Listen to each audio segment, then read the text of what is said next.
Hello and welcome, it's great to have you here. Today we're going to explore a story that most people have only heard in fragments, if they've heard it at all.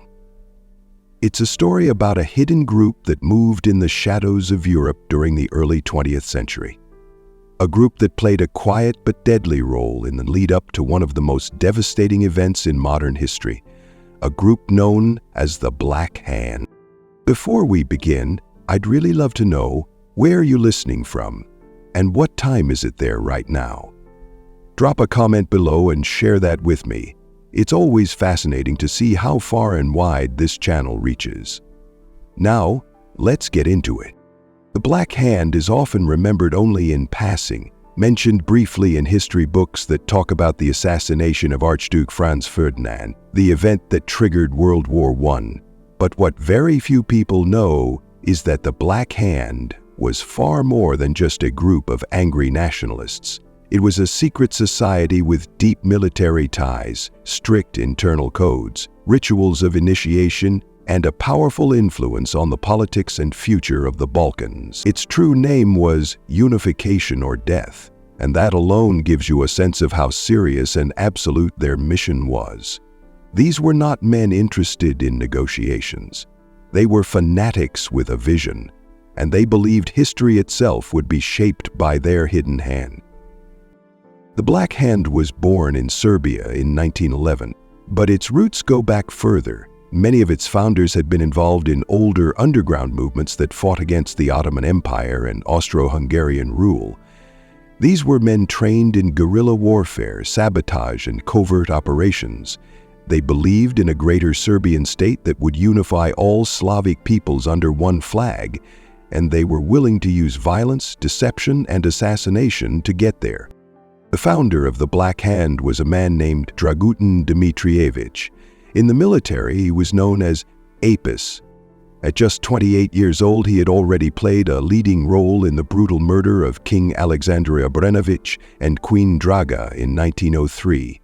That was a bloody night. The royal couple was attacked in their palace, beaten, stabbed, shot, and thrown from a window. The message was clear.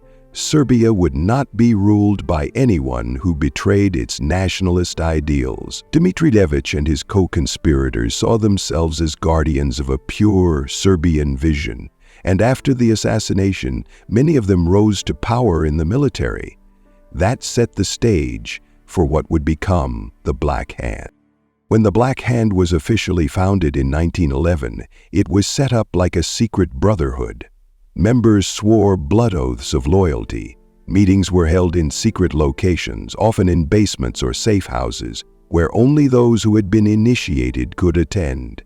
They used coded language and secret symbols, some adapted from older Slavic traditions, others invented by the group itself. Their emblem was a skull and crossbones with a dagger, a bottle of poison, and a grenade, all surrounding a black hand. This was not symbolism for the sake of drama. It was a warning. The Black Hand meant business. To join, recruits had to be approved by high-ranking members. They had to pass tests of loyalty. In some cases, they were ordered to commit a crime or spy on a government official to prove their commitment. Once accepted, they were sworn to silence under the threat of death. Leaving the Black Hand was not an option. Betrayal was punished swiftly. Some members who tried to leave disappeared. Others were found dead under mysterious circumstances. The group didn't just rely on ideology. They were deeply embedded in the military and intelligence services of Serbia. Many officers, including generals, were part of the network. This gave them access to weapons, explosives, and inside information. They used this power to run smuggling routes, train young operatives, and plant agents across the region. Their main goal was to stir unrest in territories controlled by the Austro-Hungarian Empire, especially Bosnia and Herzegovina, which had a large Slavic population but was under foreign rule.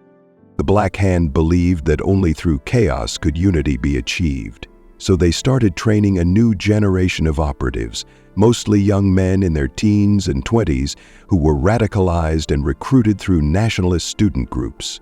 One of these was called Mlada Bosna, Young Bosnia.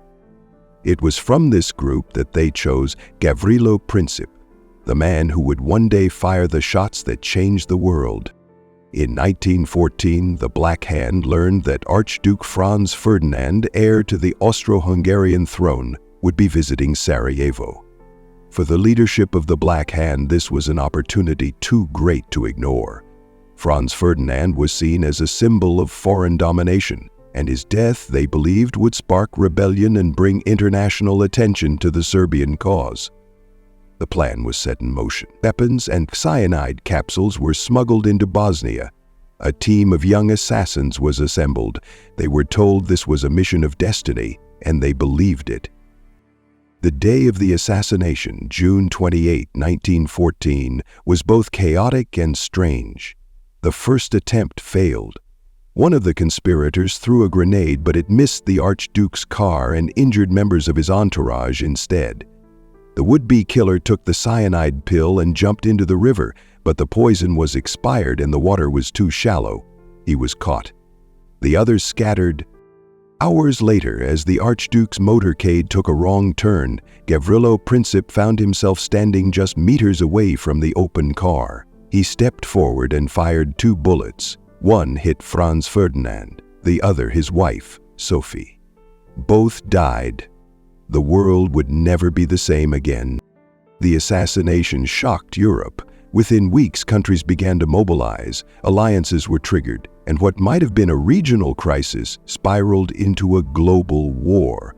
Over 20 million people would die, entire empires would fall, and the Black Hand, a small group of fanatics with pistols and daggers, had played the spark. After the assassination, pressure grew on Serbia. The Austro-Hungarian Empire demanded justice. War followed. But inside Serbia, something else was happening. The Serbian government, afraid that the Black Hand had grown too powerful, turned on them.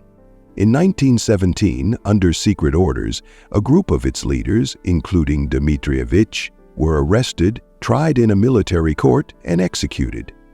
The group was officially disbanded, but its legacy didn't end there. The methods, beliefs, and symbols of the Black Hand continued to echo. Other nationalist and revolutionary movements across Europe studied their tactics. Some copied them. During World War II, extremist factions in the Balkans revived the Black Hand symbol. In the post-war years, intelligence agencies studying irregular warfare included Black Hand strategies in their analysis. The idea that a small, secret group could ignite global transformation was no longer just a theory. The Black Hand had made it real. Much of the story was hidden for decades. Many records were destroyed. Some members changed identities. Others blended back into the military or political class. Even today, historians debate how much control the Serbian state had over the group. Some argue that the government quietly supported them until it became dangerous. Others believe the Black Hand acted independently, manipulating officials while keeping their true goals secret. What's clear is that their actions shaped history. What makes the Black Hand unique among secret societies is not their rituals or their symbols, though those were real and deadly serious. It's the fact that they achieved what few groups ever do. They changed the course of the world not by numbers, but by intention. They believed that violence could purify politics, that assassination was not only a tactic, but a duty. They didn't hide behind religion or wealth. They hid behind loyalty, belief, and a cold sense of purpose, and they were willing to die for it. Their story is often left out of mainstream discussions of World War I. It's easier to focus on governments and treaties than to acknowledge that one of the most catastrophic wars in history began not with diplomacy, but with bullets fired by a teenage radical trained by a secret group with a black skull on its emblem. The idea that a single organization operating in the shadows could bring the world to war is often dismissed as too simple, too conspiratorial. But the truth behind the Black Hand shows that reality can be stranger, sharper, and far more dangerous than fiction. The group did not have thousands of members. It was small, tightly controlled, and extremely secretive. Only those in the highest inner circle knew the full scope of its plans. That made it harder for outsiders to trace its actions, and even harder for authorities to stop them in time. One of the most chilling aspects of the Black Hand was its discipline. Members were not reckless. They were trained in patience. They waited for the right moment. They studied targets. They passed coded messages by hand, used invisible ink, and avoided modern technology to stay undetected. Even the weapons they used were carefully chosen. Small, easy to conceal, but effective. The cyanide capsules were meant to prevent capture, but their failure in Sarajevo led to arrests, interrogations, and eventually to more truths coming to light. There's something unsettling about how young many of the operatives were. Gavrilo Princip was just 19 years old. Others were even younger. They believed they were doing something noble. They had been taught that sacrifice for the nation was the highest ideal. In secret meetings, in whispered discussions, they were told that destiny was in their hands. Their minds were shaped not just by nationalist books and teachers, but by men like Apis, who turned murder into a kind of twisted honor. So, the Black Hand operated like an organism. It spread through connections. Soldiers, students, professors, even clergy. It had no public headquarters, no official face, but it had reach. From Belgrade to Sarajevo, from cafes to barracks, from poetry circles to paramilitary units, it pulled strings silently. Few knew who was truly behind the orders. That's what made it so powerful. Its enemies couldn't fight what they couldn't find. But power built on secrecy often turns on itself. After the war began and Serbia faced increasing pressure, the government needed someone to blame. The Black Hand had outlived its usefulness. It had become too dangerous, too independent, and too public. The Serbian Prime Minister at the time, Nikola Pasic, feared the group might one day overthrow the civilian government itself. So in 1916 and 1917, arrests began. Files were seized.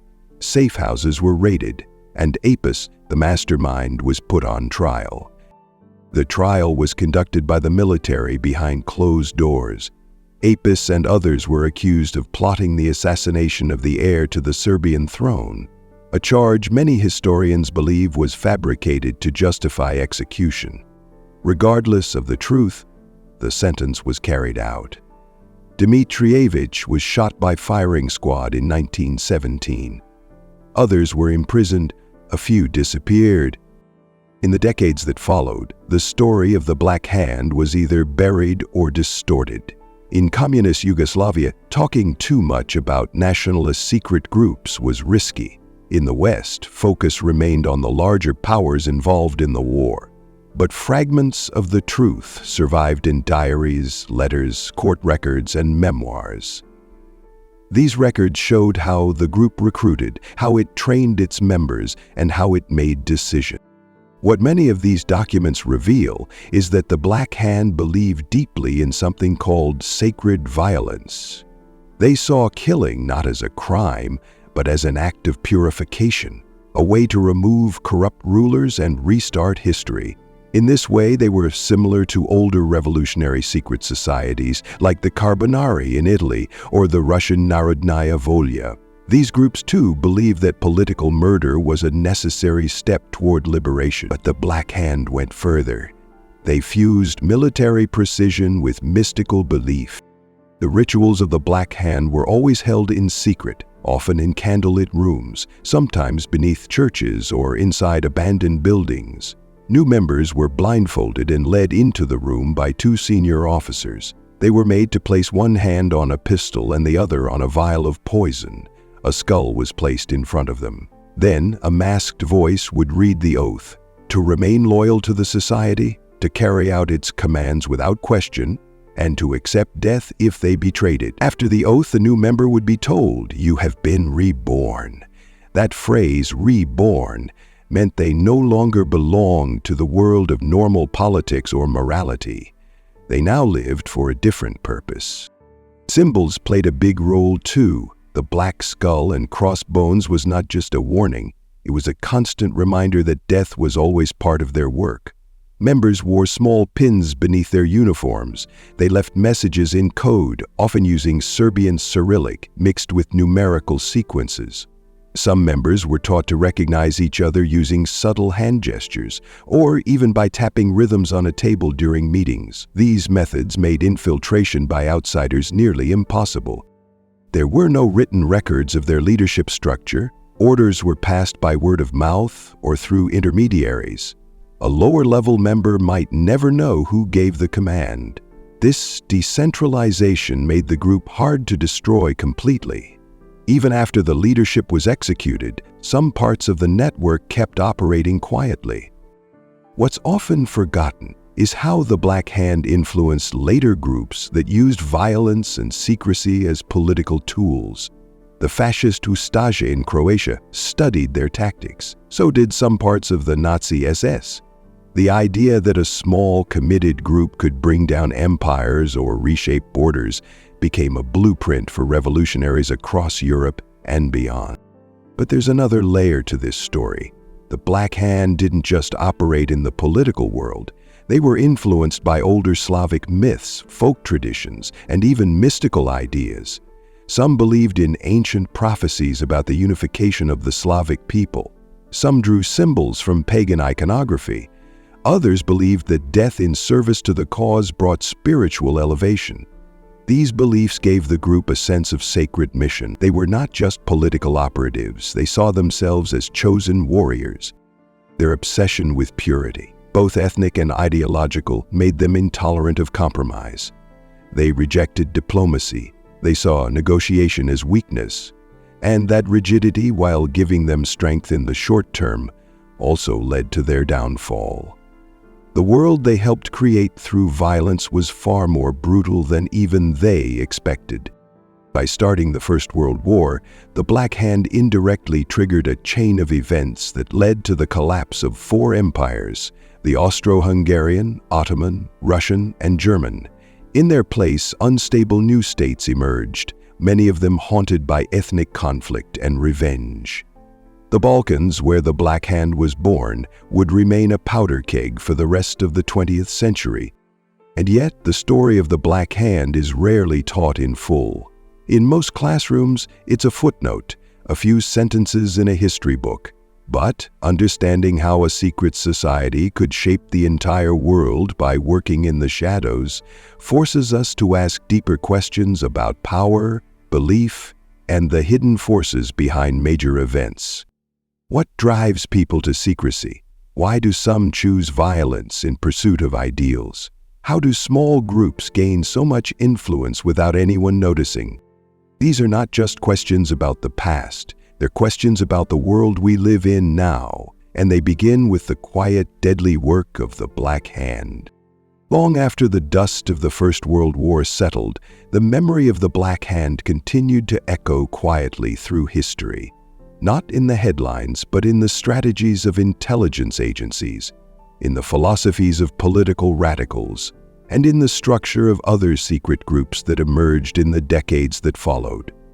The Black Hand became a kind of blueprint for revolutionary secrecy. Their methods were studied in military academies, intelligence schools, and underground organizations around the world, not because their ideology was widely embraced, but because their success, however brief, was undeniable.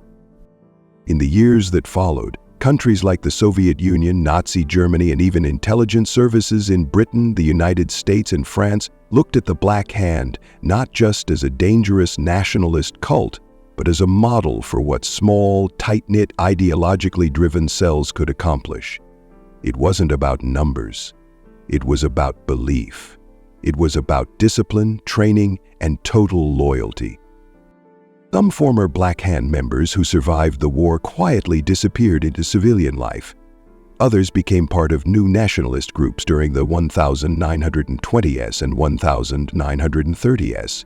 A few later joined the Chetnik movement during World War II, which saw itself as a continuation of the old Serbian resistance against foreign domination. The spirit of the Black Hand lived on, not officially, not in the open, but in ideas, tactics, and whispers. For a time, the group's name faded from public memory. After the Second World War, when Yugoslavia was unified under Tito's communist rule, the state worked hard to erase anything that might reignite ethnic nationalism. The Black Hand was considered too dangerous to remember. Talking about them was discouraged. Books that mentioned them were rare. Only a few academics and historians tried to dig up the full truth. And even they often found that records had vanished, testimonies had been altered, or documents had been quietly destroyed. But the shadow remained, and in the 1990s, when Yugoslavia broke apart in a brutal series of wars, echoes of the Black Hand came roaring back. Nationalist rhetoric surged, old myths were revived. In Serbia, Bosnia, and Croatia, groups of fighters once again began talking about historical missions, secret oaths, and ethnic destinies. The violence that followed felt hauntingly familiar. In a way, it was a delayed consequence of what the Black Hand had set in motion more than 70 years earlier. What separates the Black Hand from other secret societies is that it didn't pursue wealth, immortality, or hidden knowledge. It didn't exist to protect ancient secrets or perform rituals to unlock mystical power. It wasn't searching for enlightenment. It was cold, focused, and political. It believed history could be rewritten through blood, and for a short, terrifying moment, it proved that belief correct. But there's something else to understand here. The Black Hand also represents a warning, a clear example of how idealism without limits can lead to disaster. Its members believed they were heroes. They saw themselves as patriots, defenders of their people. They didn't see themselves as terrorists, but their actions unleashed a wave of destruction far beyond what they imagined. They weren't prepared for the weight of history that came crashing down in the war they helped start. Their sense of control vanished the moment the bullets left Princip's pistol, and from that moment forward, the world plunged into chaos. In the aftermath of the war, even those who once admired the Black Hand's cause began to see the cost. The dream of a unified Slavic state came true, but it was unstable, stitched together by force. The First World War gave rise to communism in Russia, fascism in Italy, Nazism in Germany, and a Second World War that was even deadlier. In trying to build a nation, the Black Hand helped tear a continent apart. That's why their story matters. Not just because of what they did, but because of what they remind us about the dangers of secrecy, unchecked belief, and romanticizing violence in the name of higher ideals. Every society has its hidden hands, those who work quietly in the background, pulling strings, whispering plans, shaping events behind closed doors. But history has shown again and again that when those hands act without accountability, the consequences can be catastrophic. The Black Hand was not the first secret society to change the world. It won't be the last, but it was one of the most consequential. And the more we understand how it operated, its structure, its symbols, its rituals, its choices, the better we understand how real power sometimes hides behind silence, behind loyalty, and behind fear. So when we talk about secret societies, we often think of the Freemasons, the Illuminati, or the Rosicrucians. Groups full of mystery, legend, and speculation, but the Black Hand wasn't made of myth. It was real. It walked the streets of Sarajevo. It passed messages across borders. It placed pistols in the hands of young men, and it lit the fuse on a global war. And now you know the full story of how it happened, how a secret society hidden in the Balkans changed the world forever, not through magic or hidden books, but through belief, bullets, and silence.